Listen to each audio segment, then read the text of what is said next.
Pues como han visto en el horario de esta clase, el curso entero es la introducción a la homilética y hoy vamos a ver como un resumen de todos los pasos del texto al sermón. El curso entero habla de los pasos, pero hoy vamos a verlo todo desde un punto de vista más alto y ver todo el proceso durante la primera hora. Y durante la segunda hora estoy pensando en un texto que más o menos escogí, no al azar, pero pensando en Navidad, de 2 versículos solamente. Y durante la segunda hora vamos a trabajar los pasos juntos como grupo y hacer los pasos 1 al 10 del texto al sermón en esa segunda hora. Pero ahora en la primera hora vamos a hablar y ver el bosquejo total. ¿Ustedes tienen la hoja por casualidad? Tengo algunas copias aquí, déjenme checar dónde están. Sí, aquí están. Me hacen el favor de... son como 15 copias. Este bosquejo de los 10 pasos viene de un profesor, el profesor Sidney Greidanus. Era mi profesor en el seminario. Él escribió 2 libros y hasta más, pero esto se llama El Predicador Moderno y el Texto Antiguo. Y fue su método de enseñarnos. Y tiene otro para otro curso de predicación sobre predicar a Cristo desde el Antiguo Testamento. Tengo estos 2 libros aquí en inglés y por si alguien los quiere ver. Pero antes de entrar a los 10 pasos y dar ejemplos de los 10 pasos, quiero dar una pequeña introducción con 2 citas de nuestras lecturas en el manual. Y esos vienen, creo que los 2 vienen del capítulo 1, pero me llamaron la atención. La primera cita es esta: en su mejor momento, la predicación expositiva es la presentación de la verdad bíblica, derivada de y transmitida a través de un estudio histórico, gramático y guiado por el Espíritu, de un pasaje en su contexto, el cual el Espíritu Santo aplica primeramente a la vida del predicador y luego mediante a su congregación. Y me llamó la atención esta cita porque en primer lugar enfatiza el estudio. Dice el estudio gramatical, el estudio de la literatura, de la historia. Entonces vemos ahí una disciplina que podemos llamar una disciplina creacional. Todo ser humano puede acercarse al texto en este sentido. Puede estudiar la gramática, la historia, la literatura. Pero en segundo lugar enfatiza que es un proceso guiado por el Espíritu. Entonces vemos también que es una disciplina no solamente creacional, sino una disciplina espiritual. Pero por nuestra fe sabemos que estas 2 cosas no están divorciadas, sino que hay mucho traslape entre el estudio y el Espíritu Santo como nuestro guía. Vamos estudiando, el Espíritu Santo nos va guiando. De hecho, estaba yo pensando en 2 versículos, 2 pasajes que apoyan mucho esta como traslape entre la obra de Dios, el Espíritu Santo como guía y nosotros como agentes activos. Por ejemplo, en 2 Corintios 5, Pablo escribe y él dice, como si Dios les exhortara a través de nosotros, reconcíliense con Dios. Y también Romanos 10, cuando Pablo dice, ¿cómo van a creer si no oyen? ¿Y cómo van a oír si alguien no les predica? Y vemos ahí que la manera normal que Dios salva a las personas es a través de la predicación, es a través de la acción humana. Él nos utiliza para comunicar sus buenas nuevas. Y esta segunda cita habla de los elementos de la predicación. Y quiero limitar un poco lo que vamos a ver hoy. También viene en la página 30 del manual, donde menciona 4 elementos normales. Lalo, ¿cuáles son los 4 elementos? La preparación del expositor, el procesamiento y la aplicación de los principios del texto bíblico, la composición del mensaje expositivo y la predicación de la exposición. En las lecturas o las citas que hemos escuchado de Spurgeon, hemos mencionado o enfatizado en este curso un poco la primera parte, la preparación del expositor, la persona del expositor, porque la predicación tiene que salir de nosotros y de nuestros corazones, tiene que ser auténtico. Y en esta semana, en una reunión de oración, leímos un versículo en Hebreos 13, donde dice, acuérdense de sus dirigentes, los que les comunicaron la palabra de Dios. Y luego dice, por su estilo de vida, su fe está dando mucho fruto. Entonces hay una conexión muy fuerte entre nuestras vidas, quiénes somos como personas, la preparación del expositor y el mensaje que comunicamos. Y los puntos 3 y 4, sobre todo el 3, donde dice la composición del mensaje, esto comenzamos a verlo en esta clase en la semana pasada y hace 15 días, y en las clases futuras veremos la predicación o la presentación del sermón. Entonces hoy nuestro enfoque es el segundo elemento, el proceso y la aplicación de los principios del texto bíblico. Entonces vamos al primer paso de los 10 pasos por el Dr. Sidney Greidanus. 1. Escoger el texto a predicar. Es lo que aparece en el bosquejo, en la hoja que ustedes tienen. Y la primera cosa que podemos afirmar acerca de la selección del texto es la importancia de la oración. La oración por la iluminación del Espíritu Santo que acompaña todos los pasos del sermón, sobre todo al principio. Y puse aquí un ejemplo, ¿no? Un ejemplo que podemos orar diario, inclusive antes de predicar. Señor, abre mis ojos y mi corazón para poder entender tu palabra. Ayúdame a aplicarla en primer lugar a mi propia vida y luego a los que me has dado a ministrar. Y ahí enfatizamos que el entendimiento viene de Dios, se aplica primero a nosotros y luego a los que comunicamos su palabra. También se habló mucho en la clase 2, hace 22 días más o menos, acerca de la selección del texto. Y una cosa que enfatizamos hace 3 semanas fue que en la selección del texto, aunque puede ser un solo versículo, puede ser un libro entero, normalmente el texto debe constituir una unidad de pensamiento y tener un tema significativo. Debe ser una unidad de pensamiento y tener un tema significativo. Entonces, una pregunta que acompaña esto es esta. ¿Puedo justificar los límites del pasaje? ¿Dónde empieza y dónde termina? Hay como momentos o transiciones en el texto que indican dónde empieza y dónde termina claramente mi pasaje. Y tengo un ejemplo de esto, de Filipenses 2. Son 4 versículos, no es un pasaje muy largo, pero sí tiene mucho contenido. Por ejemplo, aquí está el texto de Filipenses 2. Vamos a leerlo. José Luis, por favor. Sí.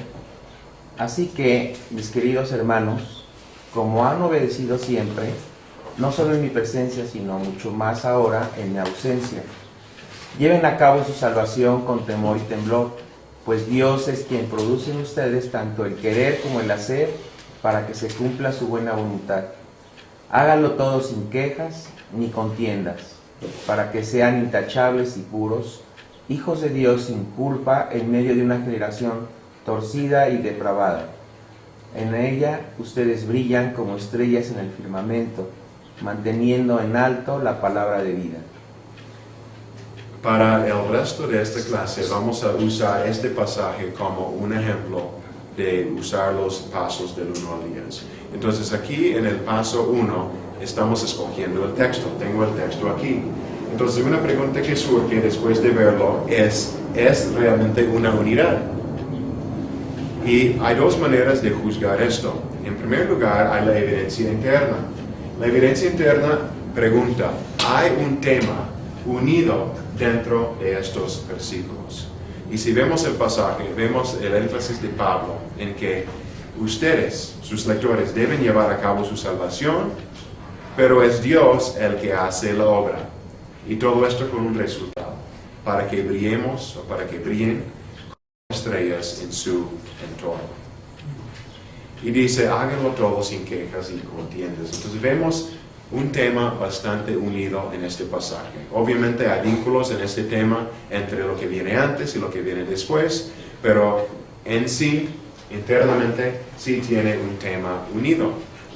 Y la otra cosa es la evidencia externa o lo que rodea el pasaje. Por ejemplo, este pasaje en el versículo 12, Pablo deja de hablar de Cristo como el Señor, que fue su enfoque en los versículos 5 al 11, que es el famoso himno cristológico de Pablo en Filipenses. En 11 termina, ya no habla de Cristo, y en el 12 comienza a hablar ahora a los filipenses. Hay una transición natural entre 11 y 12.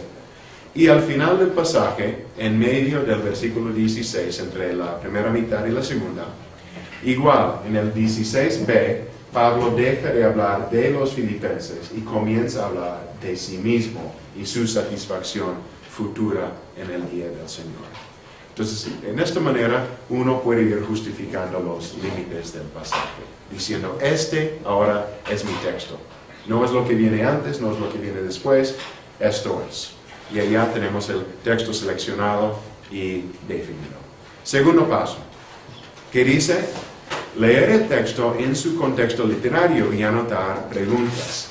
Y para este paso hay dos tipos de lectura que podemos hacer. Una lectura reducida, que es donde uno lee una y otra vez el pasaje, de cerca, lo medita, lo piensa. Y uno puede ir detallando sus observaciones, reacciones, emociones y preguntas en cuanto a lo que ves ahí contenido en el pasaje. Y esto es lo que hice con este pasaje. Me surgieron varias preguntas. En primer lugar, me surgió la pregunta, ¿qué significa llevar a cabo la salvación en temor y temblor? ¿No es la salvación un asunto de gozo y alegría? Fue una pregunta que se me ocurrió cuando yo leí eso, de llevar a cabo la salvación. Otra pregunta, ¿cómo podemos dejar que Dios produzca tanto el querer como el hacer en nosotros?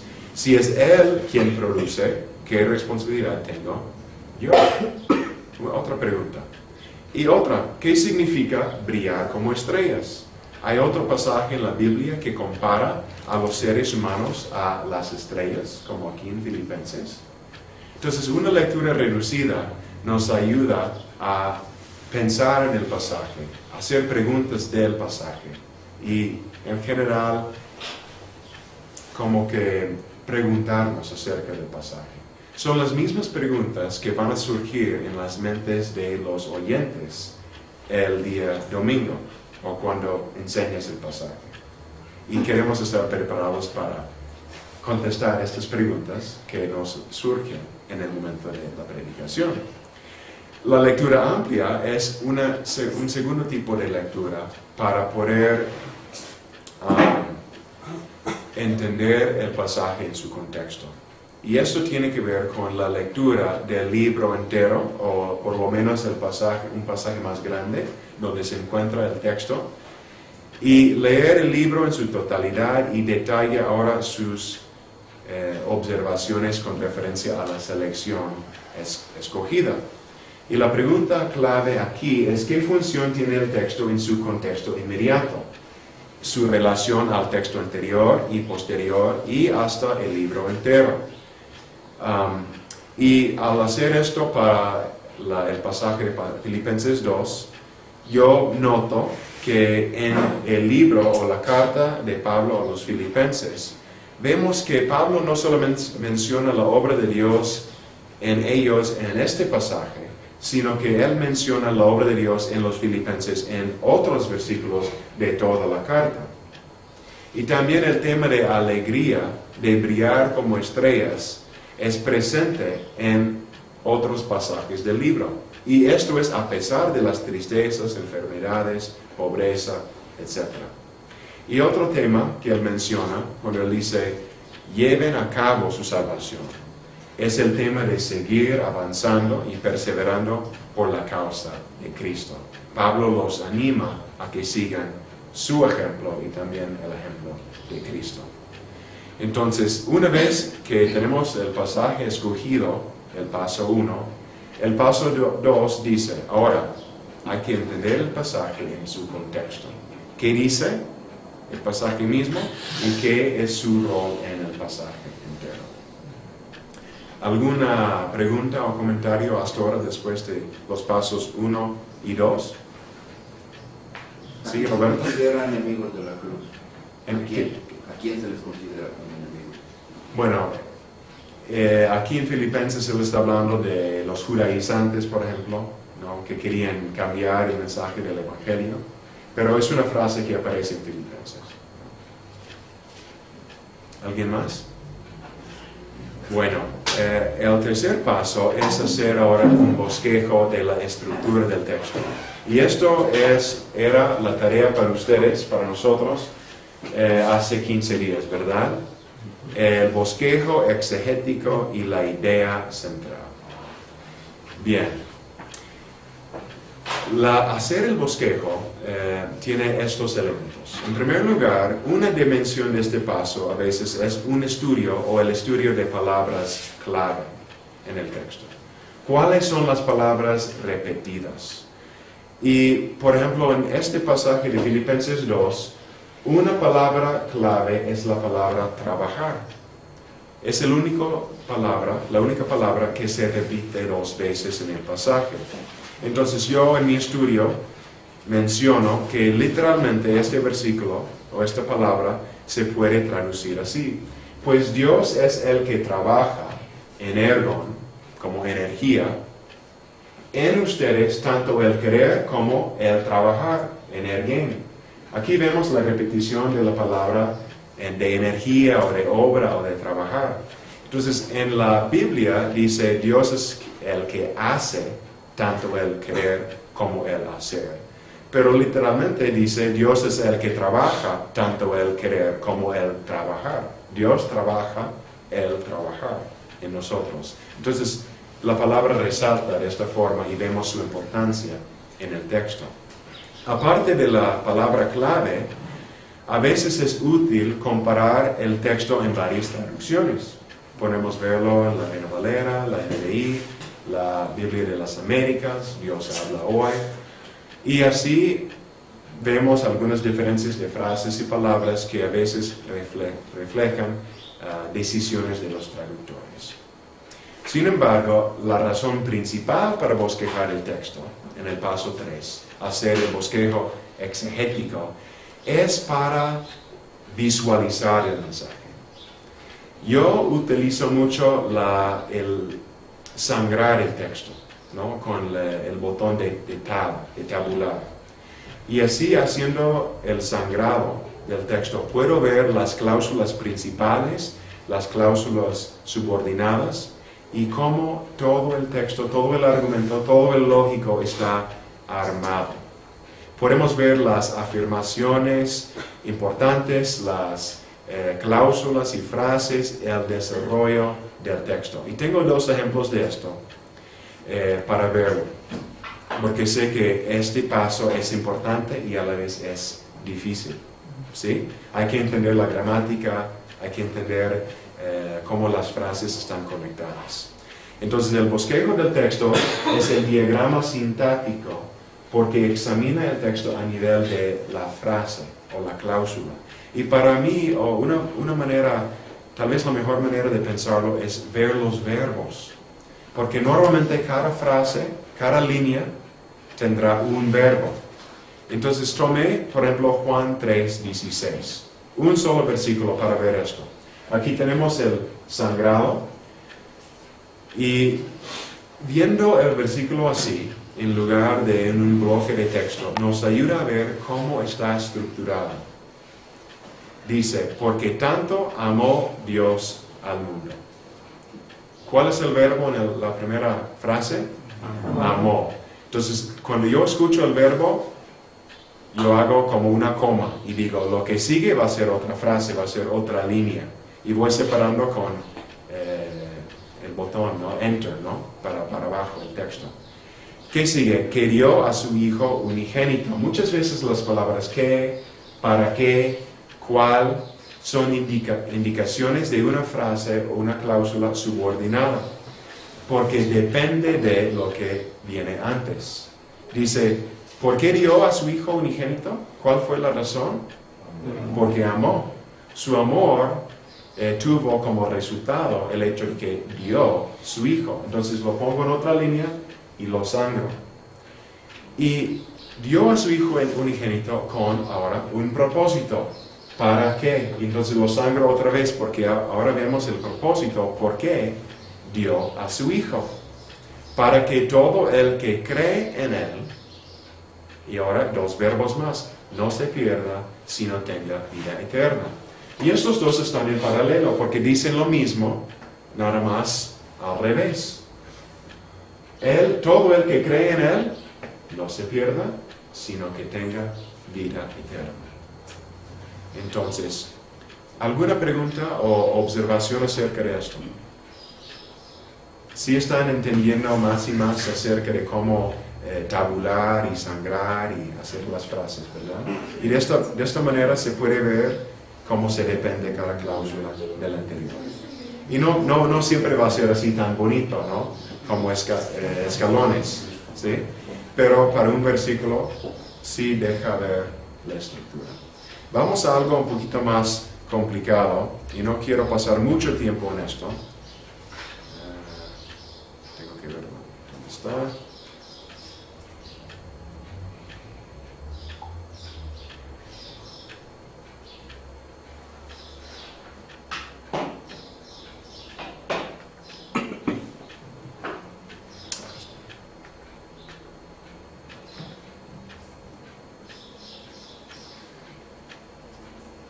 Ok.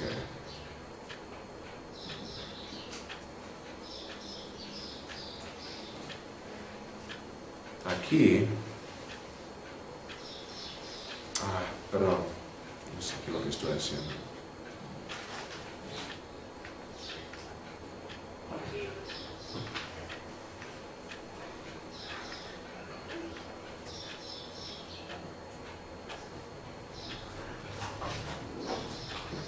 Aquí lo hago con el pasaje de Filipenses 2. Y aquí, a diferencia del pasaje en Juan 3, estoy poniendo la función semántica al lado izquierdo, con el diagrama a la derecha. Si vas separando por frase, primero el texto, luego puedes agregar una descripción de la función de la frase al lado de cada línea. Y estos no tienen que ser así tan científicos, tan precisas, pero más o menos lo que quieres hacer es simplemente describir qué es lo que hace la frase aquí. Entonces, en este caso, de Filipenses 12 al 16, tengo aquí la primera frase que contiene un verbo principal. Así que, como siempre, han obedecido. Siempre han obedecido. Aquí está el verbo, está claro. La segunda línea, tengo el tratamiento vocativo, y de hecho mis queridos hermanos vienen aquí entre estas dos frases, pero los separé. Es un saludo de parte de Pablo, mis queridos hermanos. Y luego vienen dos frases adverbiales comparativas que explican cómo ellos siempre han obedecido. Describen su obediencia. Por eso lo tengo sangrado en comparación a la primera frase, porque describe algo que viene en la primera frase. Y son adverbiales porque esas frases describen algo acerca del verbo, acerca de su obediencia. Dice Pablo, ustedes me han obedecido no solo en mi presencia, sino también ahora mucho más en mi ausencia. Y están en paralelo, ausencia y presencia. Son el revés, el contraste el uno con el otro. Y luego sigue, con un otro verbo principal, pero ahora el verbo es imperativo, es un mandato. Dice Pablo, ahora con temor y temblor lleven a cabo su salvación. Entonces tengo esto en paralelo con la primera frase porque es un verbo principal y es otro verbo principal. Esto indicativo y aquí imperativo. Y sigue el siguiente versículo, el 13, donde tenemos simplemente otro versículo principal donde Pablo dice, pues Dios es quien produce en ustedes. Y aquí está en otra línea porque quien introduce una frase, una cláusula subordinada a lo que Dios es. ¿Quién es Dios? Es quien produce en ustedes. Es un participio en el griego, porque aquí está la palabra energon, que literalmente Dios dice, Dios es el que está produciendo. El que está produciendo. El participio activo muchas veces termina en español con yendo o ando, ¿verdad? Demuestra una acción activa y continua en el presente. Dios es quien produce en ustedes ¿qué? Y aquí hay dos objetos directos de lo que Él produce. Él produce tanto el querer como el hacer. Aquí tenemos el objeto directo y el objeto directo. Y lo puse en líneas separadas porque son verbos infinitivos. Aunque no sé que se ve igual en español el querer, pues el querer es un infinitivo, es un tipo de verbo, pero usado como sustantivo porque es el querer y el hacer. Luego, todo esto es como un propósito, la cláusula de propósito. Él produce en nosotros el querer como el hacer para que se cumpla su buena voluntad. Y esto está sangrado más a la derecha que la frase anterior, para indicar el propósito al final. Es para que se cumpla su buena voluntad. Luego Pablo en el versículo 4 vuelve con otro verbo imperativo. Y por eso lo tengo al margen izquierdo otra vez. Dice, háganlo todo. Entonces aquí está. ¿Hagan qué? Hagan todo sin quejas ni contiendas. Otra vez, ¿para qué? Y cuando vemos el para qué, lo sangramos porque sabemos que depende de lo que viene antes. Otra cláusula de propósito. Hagan todo con una razón, con un propósito, para que sean intachables y puros, hijos de Dios, sin culpa. Y hacemos esto en medio de una generación torcida y depravada. Entonces está sangrado aún más, porque describe la situación en la cual hacemos esta acción. Y sigue sangrando más y más estas frases porque cada uno que sigue depende de lo que viene anteriormente. Hagan todo para que sean en medio de una generación, y en medio de esta generación ustedes brillan como estrellas en el firmamento, reteniendo en alto la palabra de vida. Ahora, tengo estas descripciones, a lo mejor vamos a volver a esto, comentarios que se puede hacer después de ver la estructura de esta manera. Hacer el diagrama de esta manera nos ayuda a entender la estructura y cómo Pablo, en este caso, desarrolla su pensamiento. Este estudio nos revela varias cosas. Por ejemplo, aquí puse 4 cosas que me brincan de la página cuando veo la estructura. En primer lugar, vemos el verbo principal en el versículo 13. Dios es quien produce en ustedes. Y este verbo principal, como eje central, nos da nuestro enfoque teológico de todo el pasaje. Pablo les recuerda de su fe y su salvación y les recuerda que son resultados de la obra de Dios. Y explica que Dios hace todo esto para que se cumpla su buena voluntad. Y tenemos 2 verbos imperativos, 2 mandatos que Pablo comunica a raíz o como resultado de la obra de Dios en nosotros. Lleven a cabo su salvación y háganlo todo sin quejas ni contiendas, y todo esto con un propósito de llegar a ser hijos de Dios intachables que brillan como estrellas. Bien, ¿cuáles son sus reacciones a este tipo de bosquejo? De Juan 3, el ejemplo sencillo; de Filipenses 2, un ejemplo un poquito más complicado. Keith. Aprecio mucho que nos hayas dado un método, porque tú y Larry en las clases hasta ahora han pedido eso, pero hay muchas maneras de hacerlo. Para mí es muy confuso no tener por lo menos un método, pero me brinca una pregunta. Has usado pues en este caso largo de un argumento de Pablo y el otro es un versículo didáctico. Sí.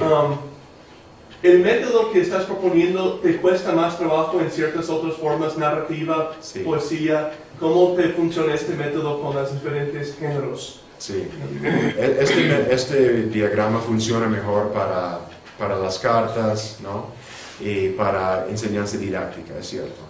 Para la narrativa, y creo que vimos un ejemplo la semana pasada, donde se trazó una línea donde se traza o se diagrama más una historia y es más horizontal. Es un diagrama completamente diferente que funciona muchas veces mejor para una historia narrativa.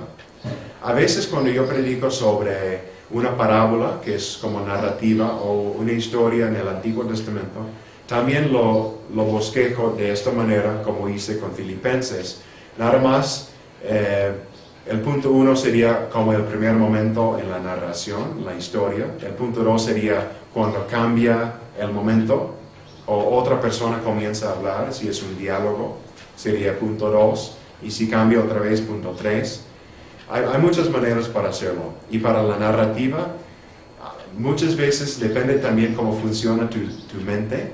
Es mejor trazarlo y decir, pues se introduce el tema, luego hay un conflicto, el conflicto conduce a un clímax donde el conflicto llega a su punto más importante, luego se resume el clímax o el conflicto y luego las cosas se resuelven al final, o hay una respuesta o una resolución, ¿no?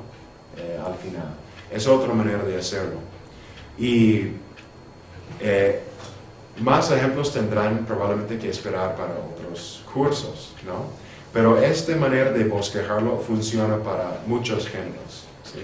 Ahora, en poesía o profecía, que es más más poético, muchas veces es casi más sencillo porque cada frase está en paralelo del otro, ¿no?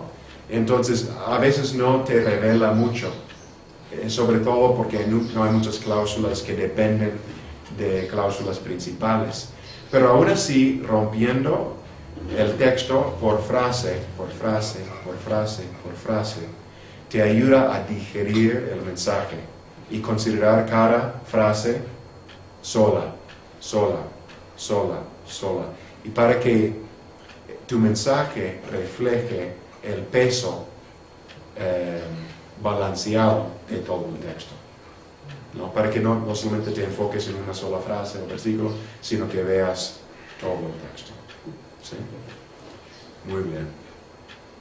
Pero haciendo el bosquejo te brincan cosas, ¿no? Cuando ves los verbos principales, los imperativos, etc. Bien, sigamos entonces con el paso 4, que dice interpretar el texto en su contexto histórico. Y aquí hay 3 elementos. El primer elemento de la interpretación del texto en su contexto es la interpretación literaria. Y para Filipenses 2, yo menciono cosas literarias acerca de ese pasaje. En primer lugar, el género, es epístola. Bien. Otra cosa, ¿qué elementos o aspectos o herramientas literarias usa Pablo en el pasaje? En primer lugar, podemos ver que la relación entre autor y lector es cercana porque Pablo les llama mis queridos. Es un nombre, un título que está ahí en el pasaje. Es un elemento literario que usa Pablo para crear cercanía con sus lectores. Mis queridos, un término de afecto. También les llama hijos de Dios. Entonces no solamente son sus queridos, sino son también parientes amados de Dios. Y Pablo, un aspecto literario, es que hace un contraste, una comparación entre su obediencia de sus instrucciones en su presencia y en su ausencia, y declara que su obediencia es pareja en ambos casos. Entonces es una cosa, la comparación entre su ausencia y presencia, que también es un aspecto literario. También vemos otra cosa, y esto fue muy interesante. Pablo tiene una preferencia fuerte por juntar pares de palabras que riman en este pasaje. Y en español también riman a veces, pero no tanto como en el griego. Pero miren, 5 pares de palabras en los versículos 12 al 15, donde Pablo enfatiza los pares y cada par rima. Presencia, ausencia, temor, temblor, querer, hacer, quejas, contiendas, intachables, puros. Obviamente Pablo está haciendo énfasis en cada cosa para enfatizarlo 2 veces, 2 veces, 2 veces, 2 veces. Y además, el ritmo es agradable al oído, ¿no? Cuando se escucha, es agradable. Entonces, es un aspecto literario que podemos mencionar. Otra figura literaria es un símil que usa Pablo. Él declara que ellos, como hijos de Dios sin culpa, son como, o deben brillar como, estrellas. Es un símil porque obviamente él no está diciendo ustedes literalmente son estrellas, sino deben brillar como estrellas. Y luego podemos hacer la pregunta, ¿por qué estrellas? ¿Por qué dice estrellas y no pues otra cosa? Y la palabra es como luminares, no es como astros o luminares. Y en primer lugar, cuando yo escucho esto, yo pienso en Abraham. La promesa de Dios a Abraham que sus hijos iban a ser tan numerosos como la arena y como las estrellas. Entonces, en primer lugar, yo pienso, tal vez Pablo está diciendo a sus lectores que son hijos de Abraham por su fe. Brillan como estrellas, son tan numerosos como los hijos de Abraham. Y en segundo lugar, encontré un pasaje en Números que dice que Jesús es la estrella de David. Entonces, ahí hay tal vez un énfasis por parte de Pablo que igual que Cristo brilló como la estrella, debemos imitar a Cristo y brillar como estrellas en nuestro mundo. Entonces, haciendo este tipo de estudio de palabras y figuras literarias, nos causa pensar en muchos ángulos y facetas diferentes del mensaje del texto. Otro elemento de la interpretación es no solamente la interpretación literaria, sino histórica, donde usamos la Biblia y otros libros para identificar el autor, el género, los destinatarios, la fecha, la ocasión y el lugar. Y luego podemos conectar esta información con el texto. Y aquí tengo, pues el autor de Filipenses es Pablo, el género es carta, la escribe desde la prisión en Roma, escribe a los cristianos en Filipos, en un lugar donde él visitó, escribe con motivos diferentes, ¿no? En los comentarios o las Biblias hay resúmenes de esto, donde hay resúmenes de sus razones por qué les escribe la carta, y luego podemos hacer una conexión con la carta. Dice, después de 10 años de no verlos, que su salvación es seguro y que Dios seguirá trabajando en ellos y que deben seguir el ejemplo de Cristo y el propio ejemplo de Pablo. Otro elemento de la interpretación es la teocéntrica. ¿Qué es lo que nos revela el texto acerca de Dios, nosotros, su plan de salvación, el mundo, etcétera?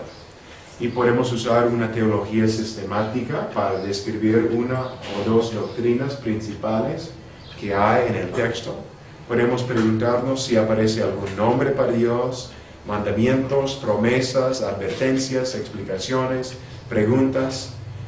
¿Qué es el énfasis del texto en cuanto a Dios y nosotros, en cuanto a Dios y la salvación?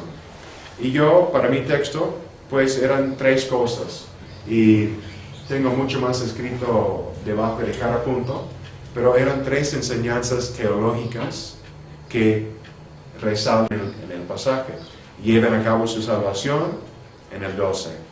13, Dios es quien produce en ustedes para su buena voluntad. Y al final, los últimos 3 versículos, háganlo todo para que sean hijos que brillan como estrellas. Entonces, en el paso 4, tenemos la interpretación en su contexto. Tenemos la interpretación literaria, histórica y teológica. Y aquí hay mucha carne, ¿no? Es un paso muy importante de ver el texto desde algunos ángulos diferentes. Después de estudiar el texto, podemos empezar a formular lo que dice el paso 5, el tema, la meta y la necesidad. Ahora, el tema es lo mismo que lo que ustedes hicieron antes en su tarea, es la idea central. El tema del pasaje es la idea central. Y luego, muchas veces el tema se convierte en lo que se llama la proposición. Entonces, básicamente son términos casi paralelos. Tema, idea central, proposición. En otras palabras, ¿cuál es el mensaje del texto? Si se tuviera que resumirlo en una sola frase, ¿qué comunica el pasaje entero, pero en pocas palabras, en una sola oración o enunciado? El tema textual es una breve oración que resume el mensaje para los oyentes originales. ¿Cómo lo habrían escuchado? ¿Qué estaría diciendo el autor en este texto? Y formula el tema en forma de sujeto y predicado. Y debe ser muchas veces teocéntrico o cristocéntrico. Entonces tengo un ejemplo para mi pasaje de Filipenses 2. Mi resumen, mi tema es este. Dado que Dios cumple su voluntad en y a través de ustedes, lleven a cabo su salvación brillando como estrellas en su entorno. Es una sola oración. ¿Cuántos verbos tiene? ¿Cuántos verbos principales tiene?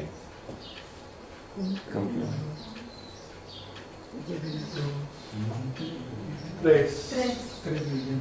Bueno, esto dado que es una cláusula subordinada a lo que sigue.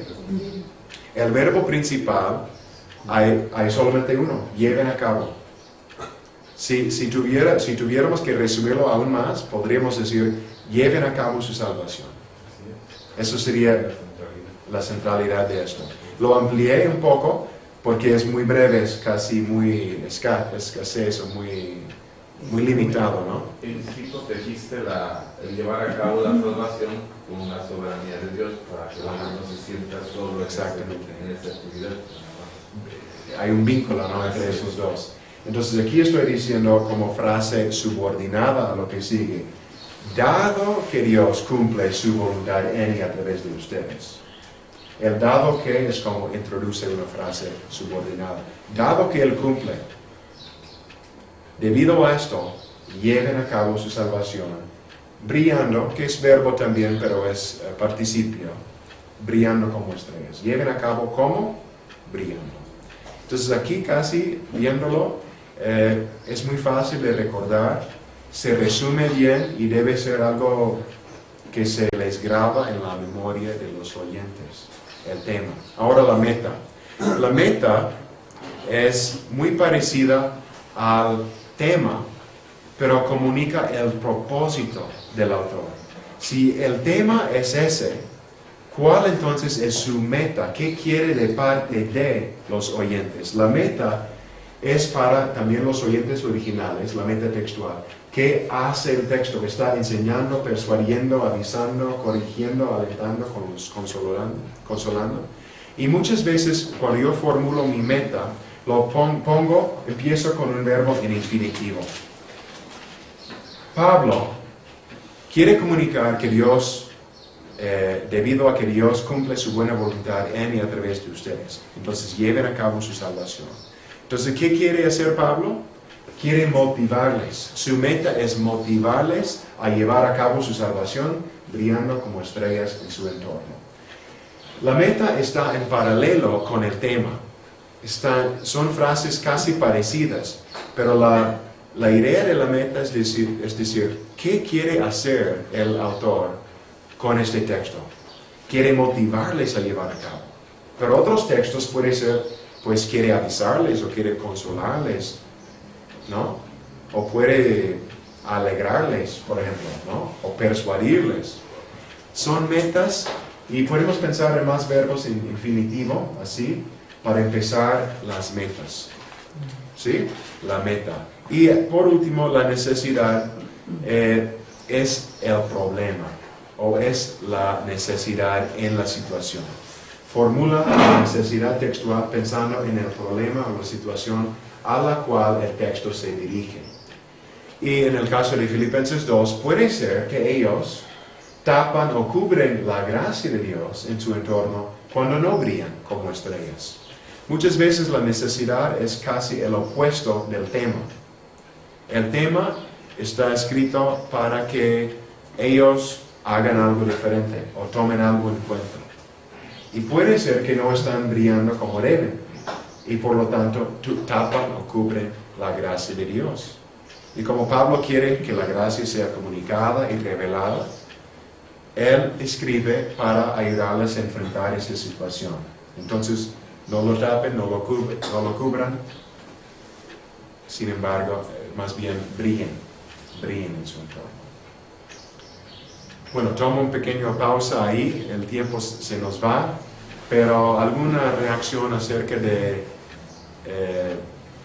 la investigación literaria, histórica, teológica y aquí de los temas, metas y necesidades? ¿Keith? Simplemente en el paso de leer el texto varias veces, enfocarte y Sí. estudiar el pasaje usando varias traducciones, si no dominas bien el idioma original griego o hebreo, he encontrado muy útil la Biblia de las Américas. Pues recomiendo en su trabajo exegético la Biblia de las Américas. Es muy literal, muy pegado al texto griego. Aunque no predicamos de ese texto, el trabajo exegético es mucha ayuda. Excelente, la Biblia de las Américas. ¿Ok? Sí, Roberto. Hay un contexto por ahí que habla que una es la gloria del sol, otra es la gloria de la luna y otra es la gloria de las estrellas. ¿Eso tiene algo de relación con esto o es otro tema para mí? No sé, yo no creo que Sol y Luna aparecen en Filipenses, ¿no? O quizás porque las estrellas son luminarias que no tienen luz propia normalmente, y esta luz propia viene de la persona, de Dios, ¿no? En el pasaje estaba observando, para que sean irreprensibles y sencillos hijos de Dios, de ahí parte la luz, en cierta manera somos luminarias o brillamos porque brillamos por Él. Sí. Y Pablo dice eso en Efesios 5 porque dice, ustedes son hijos de Dios, vivan como hijos de luz. ¿Sí? Muy bien. El paso 6 se trata de comprender el mensaje en el contexto del canon y la historia redentativa. Aquí la pregunta que hacemos al texto es ¿qué papel juega este pasaje en el canon o en la Biblia entera? Puede ser mención del uso en la carta, en este caso de Filipenses, o se repite algún tema que vemos en el texto en otras partes de la Biblia. Aparece en Génesis, aparece en los Salmos, aparece en Apocalipsis. ¿Hay una relación entre el mensaje de este texto y otras partes de la Biblia? Y la interpretación redentor histórica hace la misma pregunta, pero no pensando simplemente en el canon o los libros de la Biblia, sino pensando en toda la historia de la redención. ¿Qué papel juega este texto en toda esa historia, en toda la historia de la redención? Y en este caso de Filipenses 2, yo menciono que el tema repite un tema que encontramos en toda la Biblia, la interrelación entre Dios y los seres humanos. Aunque la salvación y todos los aspectos son, al final de cuentas, la responsabilidad de Dios, tenemos que afirmar a la vez que nos toca cooperar y responder a Dios. Y para textos del Antiguo Testamento, sobre todo, donde es menos obvio, y esto es algo para otro curso, tenemos que hacer la interpretación cristocéntrica, o hacer un puente entre el texto en el Antiguo con algo con Cristo. Y aquí en este bosquejo, de los pasos de 1 al 10, hay 7 maneras que podemos hacer un puente o una conexión entre Cristo, entre el mensaje en el Antiguo Testamento y Cristo. Puede ser a través de la progresión histórica, redentor histórica, donde ahora vemos esto en este momento de la redención, pero más adelante, si seguimos contando la historia, vemos esto en Cristo. Promesa, cumplimiento, pues muchas veces hay promesas en el Antiguo Testamento que encuentran su respuesta o cumplimiento en Cristo. Tipología, pues un ejemplo muy obvio sería, por ejemplo, el Cordero en Éxodo, pues el Cordero es el tipo y Cristo es el antitipo, es el Cordero perfecto. Entonces hay vínculos entre Antiguo y Nuevo. Analogía, es cuando decimos, tal como se enseña esto aquí en el Antiguo, se enseña esto de esta forma en el Nuevo. Y hay como cosas paralelas entre la enseñanza del Antiguo y el Nuevo. Temas igual, puede ser tema del pacto, tema de la familia, tema de la familia de Dios, tema de la salvación. ¿Cuál es el tema central? Y este tema longitudinal se sigue en toda la Biblia y podemos trazar el tema a través de Cristo en el Nuevo Testamento. A veces hay referencias nuevo testamentarias. En el Nuevo Testamento se cita el Antiguo muchas veces y cuando buscamos esa cita vemos una conexión. Por ejemplo, yo prediqué sobre Amós hace algunas semanas y hay un versículo en Amós 9 que Jacob, el hermano de Jesús, cita en su sermón en Hechos 15, en el concilio en Jerusalén. Y cuando Jacob enseña y cita a Amós, entendemos la enseñanza de Amós a la luz de Cristo, a la luz del Nuevo Testamento. Y por último, hay también contrastes. Muchas veces la enseñanza del Antiguo se contrasta ahora con la enseñanza del Nuevo. Puede ser, por ejemplo, sacrificio en Levítico. Ahora hay un contraste total en cuanto a la importancia del sacrificio o el rol del sacrificio. Pero esto es algo para otro curso, pero podemos guardar en mente estos puentes para entender cómo hacer el puente cristológico entre el Antiguo y el Nuevo. 7. Esto es muy parecido al paso 5, pero ahora es formular el tema, la meta y la necesidad no del texto, sino del sermón. Si estamos tratando un texto del Antiguo Testamento, este paso requiere más trabajo. Por eso, ustedes tienen el bosquejo exegético y la idea central, y luego el bosquejo homilético y la proposición. Para textos del Antiguo Testamento es más trabajo hacer la conversión, pero para textos del Nuevo Testamento muchas veces es más fácil. Por ejemplo, para mi tema, meta y necesidad, lo único que cambié entre los temas, metas y necesidad del texto al sermón fueron los pronombres. Porque en el texto el tema era, dado que Dios cumple su voluntad en y a través de ustedes, y ahora para el sermón simplemente en nosotros. No lleven a cabo, sino llevemos a cabo. Es un cambio de persona. Y igual, en lugar de motivarles a que ellos lleven a cabo su salvación, ahora la meta del sermón es lo mismo. Motivarnos a nosotros, a que nosotros llevemos a cabo nuestra salvación. En lugar de que ellos tapan o cubren la gracia de Dios, nosotros a veces tapamos o cubrimos la gracia de Dios porque no brillamos como estrellas. Entonces la conversión entre tema, meta y necesidad del paso 5 del texto al sermón, paso 7, para textos del Nuevo Testamento es más o menos fácil muchas veces. ¿Sí? 8. Escoger una forma para el sermón. Y vamos a ver esto más, los géneros de los sermones en 8 días. Simplemente para mencionar aquí, muchas veces los sermones son didácticos y sermones didácticos tienden a ser deductivos. Voy a explicar esto en un momento. Y los sermones narrativos, que son menos comunes, tienden a ser inductivos, porque las historias muchas veces son inductivos. Entendemos el mensaje de la historia sin decir, este es el mensaje de la historia, tan obviamente como proposición. Un sermón deductivo declara su proposición al principio, resume el tema, es el tema del texto o del sermón, y luego explica cómo cada parte del pasaje apoya la proposición principal, la proposición declarada. Va del general al específico. Un sermón inductivo considera las varias partes del pasaje y luego resume lo que las partes enseñan. Va de lo específico a lo general. Es el contraste entre deducción y inducción. Por ejemplo, en la ciencia, cuando se hace un experimento, se hacen observaciones. Es un proceso inductivo. Se nota lo que se ve, se nota lo que se ve, se nota lo que se ve, y al final se declara el principio general.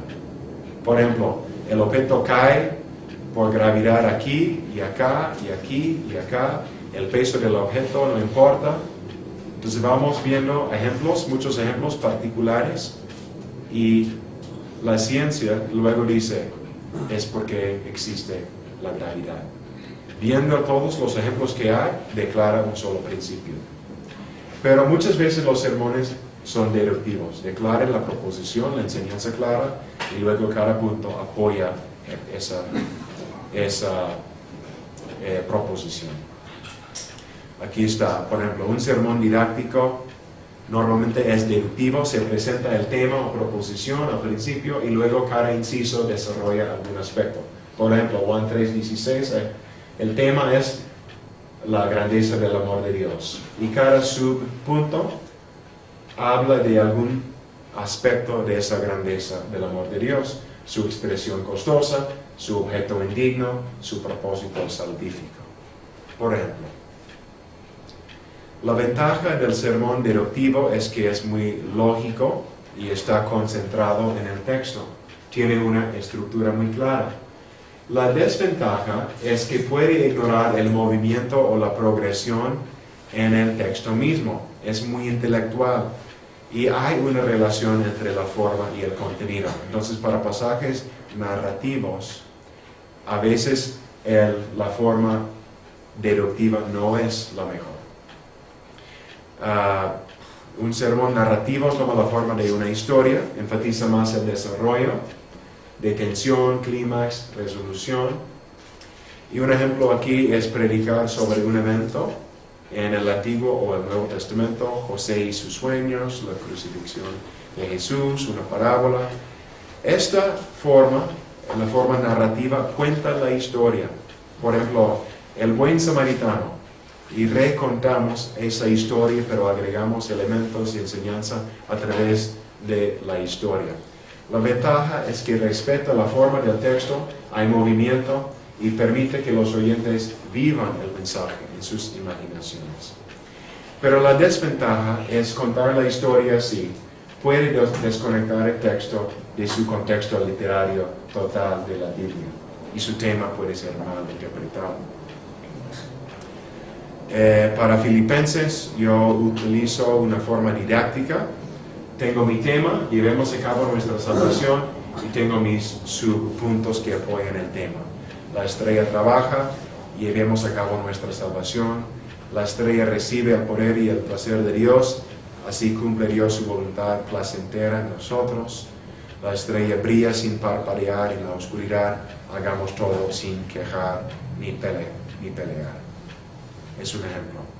Y al final tenemos que escribir el sermón en estilo oral. Hay mucho que podemos decir en este punto, pero más que nada queremos que el sermón sea escrito y comunicado en una forma natural y conversacional. Podemos leerlo en voz alta cuando está escrito para ver si suena bien. El estilo debe ser natural, conversacional. Las frases cortas ayudan con esto. Y escribiendo el sermón podemos incluir ilustraciones apropiadas, normalmente una ilustración por cada sección principal. Una vez un maestro mío dijo, si no se puede ilustrar, entonces no es cierto. Hay que poder ilustrarlo. Y hay que incluir también aplicaciones concretas, y normalmente la aplicación más concreta o específica viene al final. Son pues muy rápido los 10 pasos del texto al sermón. Vamos a tratar de practicarlo como grupo en la segunda hora.